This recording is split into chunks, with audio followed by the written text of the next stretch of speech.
কি ঘটনা ঘটেছে, কেন থানায় এসেছে? আমার স্বামী পুরো নির্দোষ, কোনো কিছুই করে নেই। তাকে বিজেপি লোকেরা ধরে শুধু শুধু রাস্তায় মেরেছে। আজকে তার বাইরে যাওয়ার টিকিট ছিল। যে সত্যিকারের মেরেছে কিনা, তিনি যদি বাপের বেটা হয় হসপিটালে এসে দেখে যাবেন। আজ খানাকুলের পাঁচুইখানা মোড়ে এক তৃণমূল কর্মীকে বেধড়ক মারধরের অভিযোগ উঠছে বিজেপির এক গ্রাম পঞ্চায়েত সদস্য সহ বেশ কয়েকজনের বিরুদ্ধে। সকালবেলা দাড়ি কাটার উদ্দেশ্যে পাঁচুইখানা মোড়ে আসেন ওই ব্যক্তি। তখনই রামমোহন ১ নম্বর গ্রাম পঞ্চায়েতের সদস্য অনুপ সিং সহ বেশ কয়েকজন তার স্বামীকে মারধর করেন। প্রথমে খানাকুল গ্রামীণ হাসপাতাল ও পরে আরামবাগ মেডিকেল কলেজে স্থানান্তরিত করেন। এমনটাই কিন্তু তার স্ত্রী প্রিয়াঙ্কা দলুই জানালেন। এই অভিযোগ অবশ্য বিজেপির তরফ থেকে ছোট্ট ঘটনা।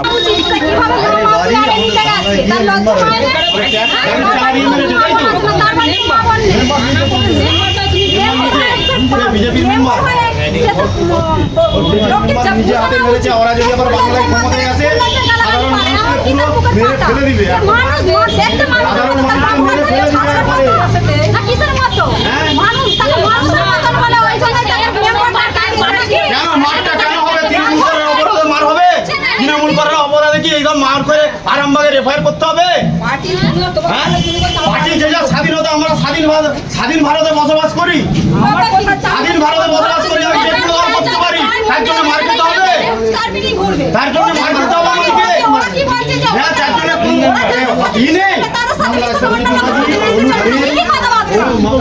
কি চাইছেন, কি চাইছেন?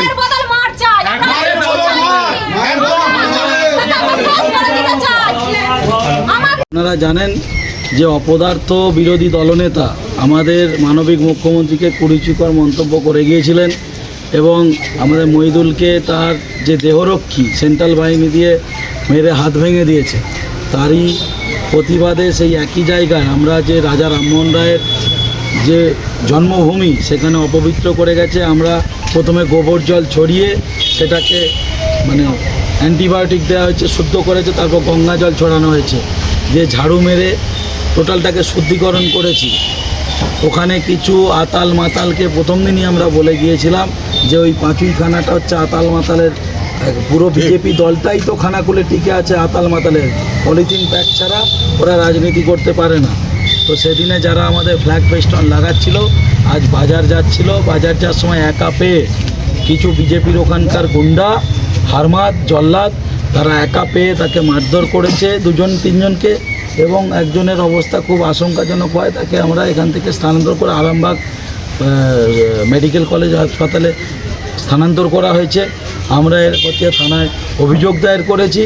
আমরা আইনের পথে চলতে আমরা সর্বোপরি আমরা রুলিং পার্টির, যেহেতু আমাদের তৃণমূল সরকার মামাটি মানুষের সরকার, আমাদের নেত্রী বলেছিলেন বদলা নয় বদল চাই। আমরা তাতে বিশ্বাসী।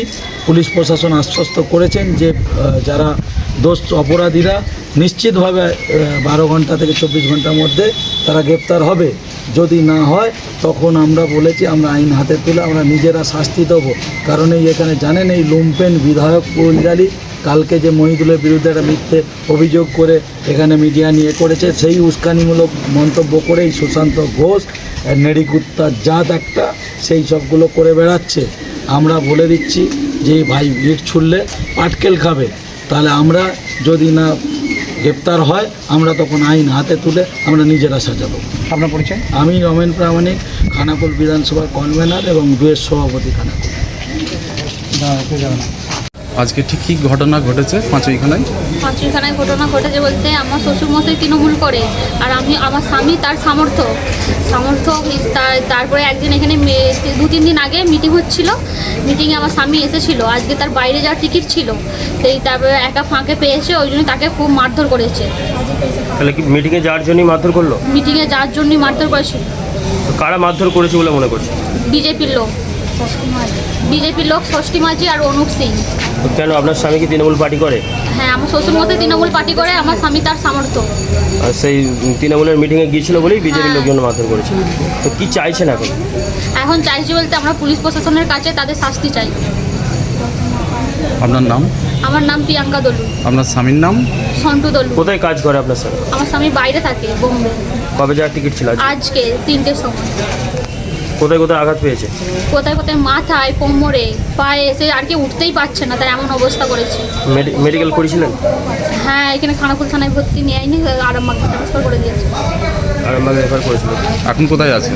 এখন আরামবাগে। এখন তো থানাতে এসছে, আপনাদের এখানে তৃণমূলের ব্লক সভাপতিরাও এসছে এবং নেতৃত্বরাও এসছেন। কি চাইছেন এখন? আমরা মারের বদলে মার চাই।